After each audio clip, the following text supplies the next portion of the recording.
जावत थाना क्षेत्र की एक युवती से शादी का झांसा देकर पिछले 1.5 साल तक दुष्कर्म करने का मामला आया सामने। जब युवती गर्भवती हो गई तो उसे भगा दिया गया। मामले को लेकर युवती पिछले 20 दिनों से महिला थाने में शिकायत करने पहुंची, मगर युवती को एक थाने से दूसरे थाने के चक्कर कटवाए जा रहे हैं। युवती ने बताया कि फरियादी से विवाह करने का झांसा देकर पिछले 1.5 माह से मुझे नीमच स्थिति इंदिरा नगर में किराए का कमरा लेकर अपने साथ पत्नी के रूप में रखा और उससे कई बार उसकी मर्जी के विपरीत सहवास किया, जिससे फरियादी 3 माह की गर्भवती है और अब आरोपी फरियादी से विवाह करने से मना कर रहा है और घर निकाल दिया गया है तथा वर्तमान में इंदिरा नगर स्थित मकान भी खाली कर दिया गया है। फरियादी को भूखी मरने के हाल पर छोड़ दिया गया है।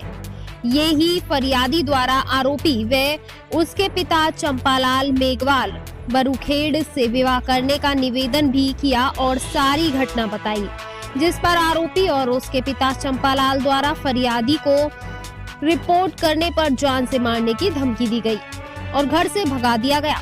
इस प्रकार आरोपी ईश्वर द्वारा फरियादिया को शादी का झांसा देकर छल कपट पूर्वक बलात्कार किया गया है। 1.5 साल से मैं एक लड़के के साथ रह रही थी। बरूखेड़ा का लड़का है, ईश्वर मेघवाल नाम है, उसके पापा का नाम चंपालाल है और हम आपस में रह रहे थे। अभी मैं 4 महीने से प्रेग्नेंट हूँ और उसके माँ बाप बोल रहे इस बच्चे को भी मार दे, इस लड़की को भी मार दे और अब दूसरी शादी कर रहा है वो लड़का। अब मुझे न्याय चाहिए। मैं 20 दिन से महिला थाने के चक्कर लगा रही हूँ, कोई सुनवाई नहीं हो रही मेरी। 1.5 साल से मैं इंदिरा नगर में रह रही थी, मम्मी के घर पे भी रहती थी, आते जाते रहते थे हम और रख ही रहा था। अभी माँ बाप के दबाव में आके बोल रहा है मैं दूसरी शादी कर रहा हूँ, इस लड़के को बच्चे को भी मार और तू भी मर जा।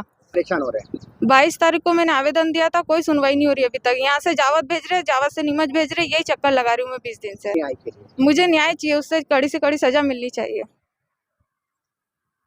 एक बच्ची आई हुई है, एक महिला जो कि 4 माह की अपने आप को गर्भवती बता रही है। उसका कहना है कि उसके साथ जो व्यक्ति है उसने उसको पत्नी के रूप में रखा था। करीब 1.5 साल से वो उसके साथ रह रही थी और उसके द्वारा उसको लगातार ये झांसा दिया गया है कि वो विधिवत उससे शादी करेगा, लेकिन उसने इस प्रकार की नहीं करी और पिछले करीब 2-3 माह से उसको जो है साथ में नहीं रख रहा है। कल बच्ची इस बात की शिकायत लेके आई थी, जिस पर से उसको थाना जावत भेजा गया था ताकि आरोपी की पतारसी करके एक बार आमने सामने बैठ के इस चीज़ को हम लोग जांच कर सकें।